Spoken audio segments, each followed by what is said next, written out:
Final score. Victory Day week, May 4th through May 11th, 2026. Zelensky, 4. Putin, 0. Not on the battlefield. The front lines barely moved. Russia still controls approximately 19% of Ukrainian territory. Ukrainian defenders are still holding positions they have held for months. The military map looks almost identical to how it looked 1 week ago. But war is not only fought with artillery and drones. It is fought with narratives, with images, with moments that shift how the world understands who has power and who does not. And on that battlefield, the battlefield of global perception, of diplomatic momentum, of historical memory, one man had the single most dominant week of this entire war, and it was not Vladimir Putin. Today we are going through all 4 points. Every move Zelensky made this week, every moment that landed, every image that the world will remember, and what each one means for where this war goes next. Welcome back. This is the full scorecard. Let's get into it. Zelensky 1, Putin 0. On the morning of May 9th, 2026, Victory Day in Russia, Volodymyr Zelensky signed an official government decree. He granted Vladimir Putin permission to hold his parade. The decree, published by Ukraine's presidential office, read, "For the duration of the parade, beginning at 10 a.m. Kiev time on May 9, 2026, the area of Red Square shall be excluded from the plan for the use of Ukrainian weapons." The internet lost its mind within 30 minutes. Let me explain why this was point 1 and why it is the most elegant political move of this entire war. For 4 years, Russia's propaganda machine has worked to project one specific image. Russia is the great power. Ukraine is a province. Russia decides. Ukraine complies. Russia proposes. Ukraine accepts or is destroyed. In 7 lines of official government text, written in the dry, bureaucratic language of government decrees, Zelensky flipped that entire image. Who was seeking permission? Russia. Who was granting it? Ukraine. Who controlled whether the parade was safe? Ukraine. Who needed Ukraine's restraint for its most sacred national ritual to proceed without incident? Russia. The permission slip made these power relationships explicit and official.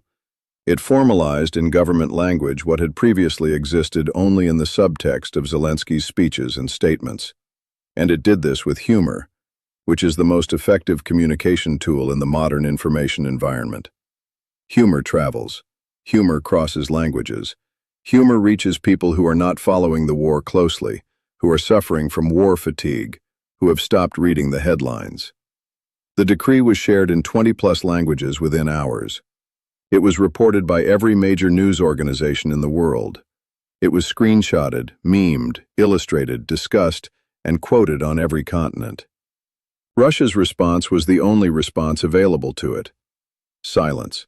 Acknowledge the decree, and you validate it.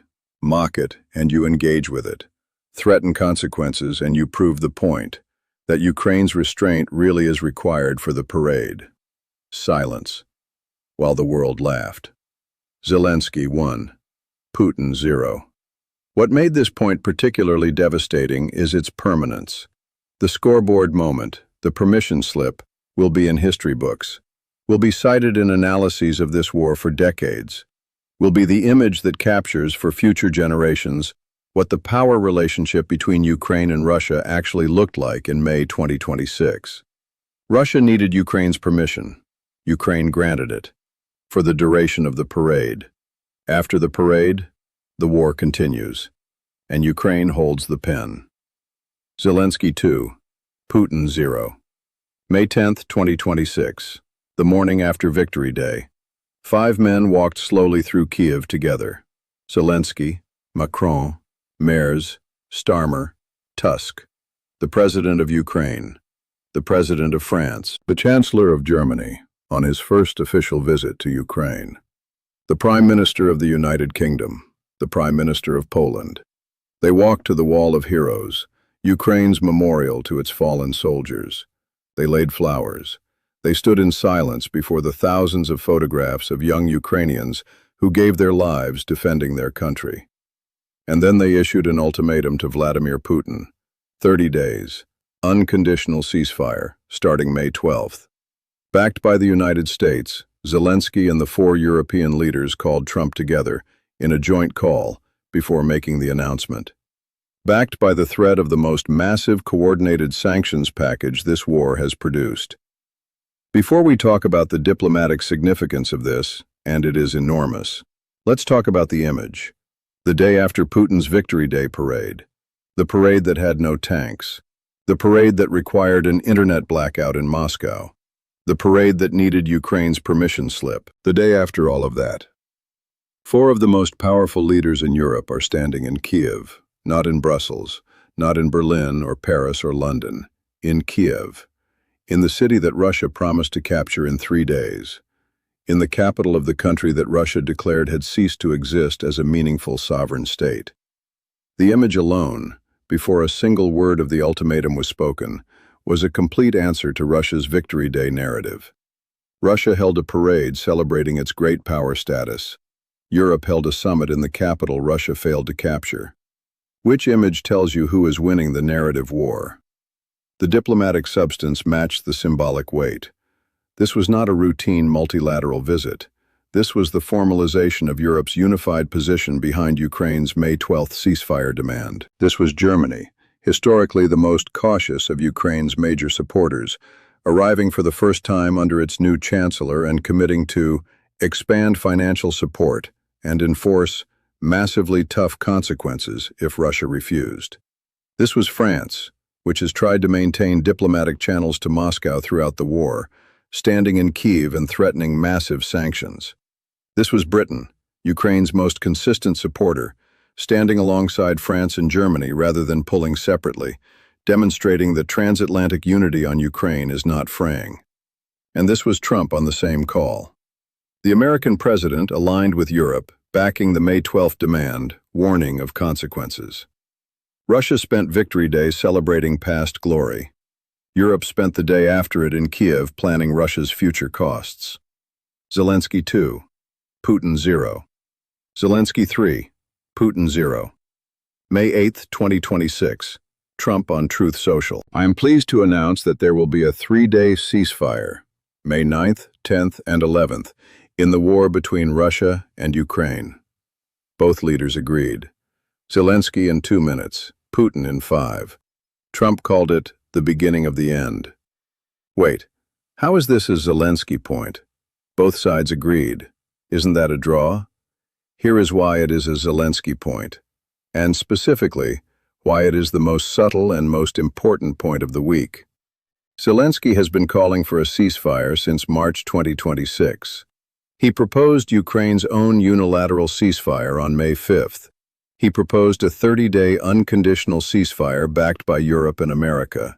He accepted Trump's 3-day proposal in 2 minutes because he had already been saying yes for weeks. What changed was Russia saying yes. Russia, which had spent months insisting any ceasefire must be on Russian terms, which violated Ukraine's ceasefire 1,820 times in 10 hours, which declared that Ukraine's response to ceasefire proposals was not required, said yes, in 5 minutes. Why?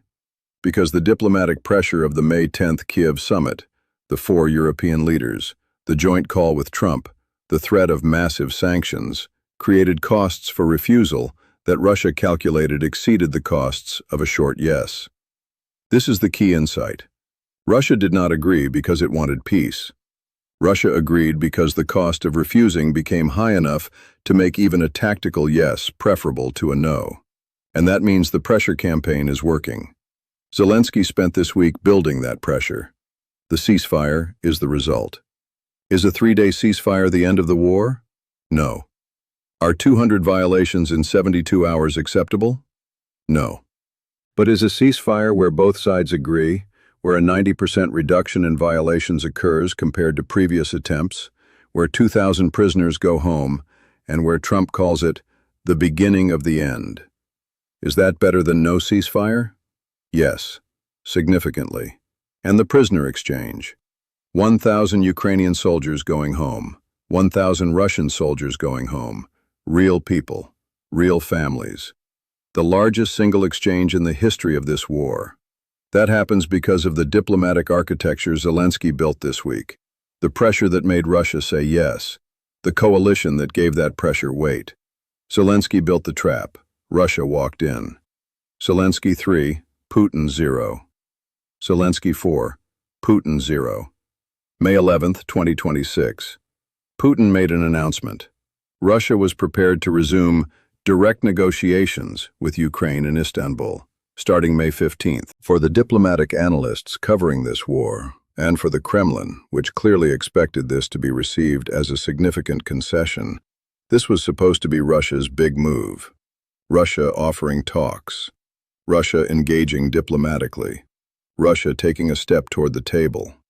It lasted approximately 4 hours before Zelensky turned it into the fourth point of the week. There is no point in prolonging the killings, and I will wait for Putin in Turkey on Thursday, personally. Personally, one word, 11 letters. The fourth point. Here is what that word did. Putin proposed talks. He did not say he would attend. He proposed that Russia and Ukraine resume direct negotiations, a formulation that, in diplomatic language, means delegations meet. Representatives talk, not necessarily leaders. Zelensky accepted, immediately, publicly, and added, personally. He would be in Istanbul on Thursday. Not a delegation, not a special envoy, not a foreign minister. Zelensky himself, waiting. This is a masterclass in political communication, comparable to the permission slip in its precision and its devastating effect. By accepting Putin's Istanbul proposal and adding personally, Zelensky accomplished 3 things simultaneously. First, he closed off Russia's ability to send a low-level delegation and claim it had engaged seriously with diplomacy. If Zelensky is in Istanbul and Putin is not, the entire world will ask, why didn't Putin come? If Zelensky is sitting at a table waiting and Russia's delegation doesn't have decision-making authority, the entire world will ask, why didn't Putin come? Zelensky has made Putin's personal presence, or absence, the story of Istanbul.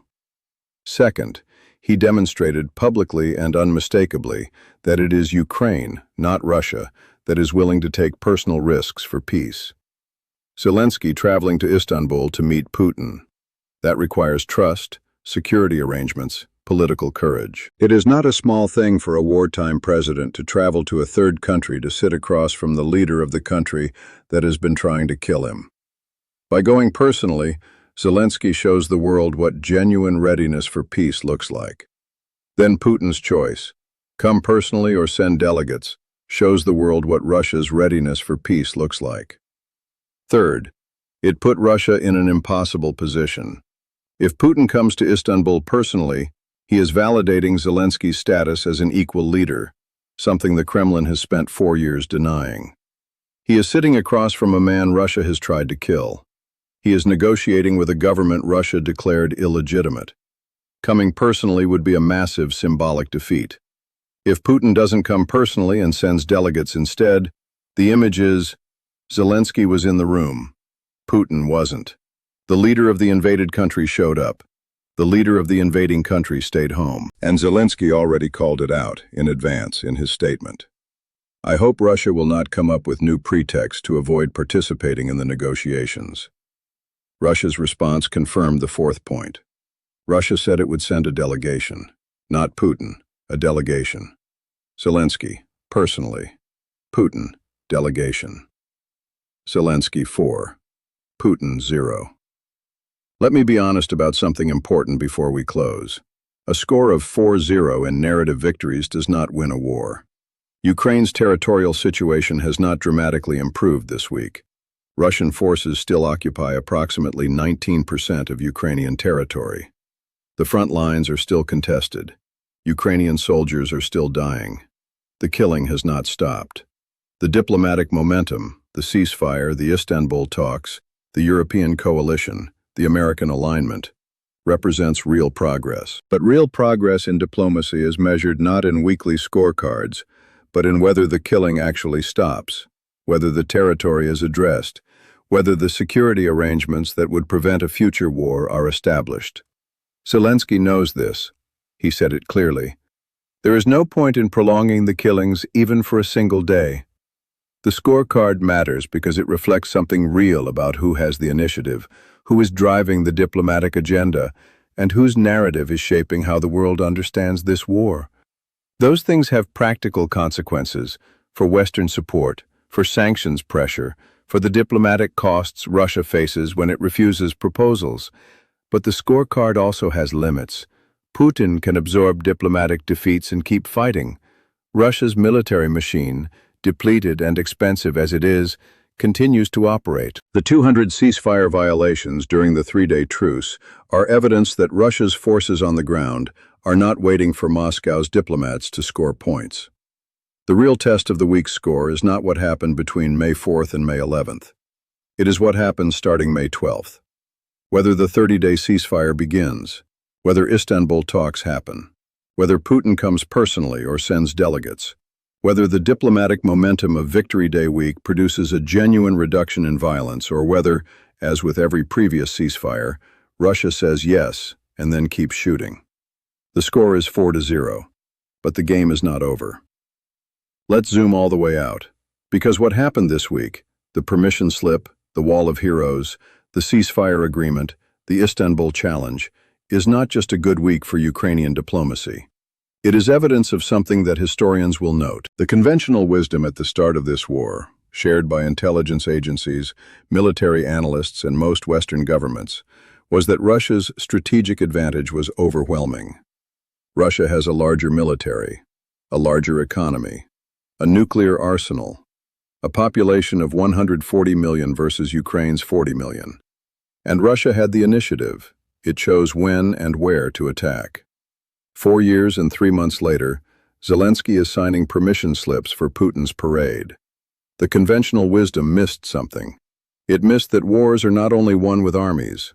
They are won, or at least they are sustained and their outcomes shaped, by the ability to maintain moral clarity, diplomatic relationships, and narrative momentum. Zelensky has maintained all three. He maintained moral clarity by refusing to pretend that Russian ceasefire violations are equivalent to Ukrainian defense. By counting the violations, 1,820 in 10 hours. By naming the kindergarten in Bilopilia. By refusing to let the both sides framing obscure what is actually happening. He maintained diplomatic relationships by doing the work, the thousands of phone calls, the visits to foreign capitals, the addresses to parliaments, the joint press conferences, the all-night calls to European leaders before the Kiev summit. The coalition of the willing is not an accident. It is the product of relentless diplomatic labor. And he maintained narrative momentum by understanding, through the instincts of a professional communicator and the experience of a wartime leader, that the image, the sentence, the gesture, and the moment matter in ways that artillery positions and territorial maps cannot fully capture. The permission slip is the proof. The score is 4-0. But the real score, the one history will record, is not about a single week. It is about a man who stayed, who signed permission slips instead of fleeing, who met 4 European leaders at the Wall of Heroes instead of surrendering, who said, "I will wait personally in Turkey instead of sending delegates." That is the score that matters. Zelensky, 4. Putin, 0. 1 week, 5 moves, permission slip, Wall of Heroes. Both said yes. Personal challenge in Istanbul. On May 12th, the 30-day ceasefire is supposed to begin. The real test of the week's score starts now. Share this video. Make sure someone in your life has the full picture of what happened this week, not just the individual headlines, but the full arc of the most significant diplomatic week of this war. Hit like, subscribe. We're covering May 12th as it unfolds. See you there.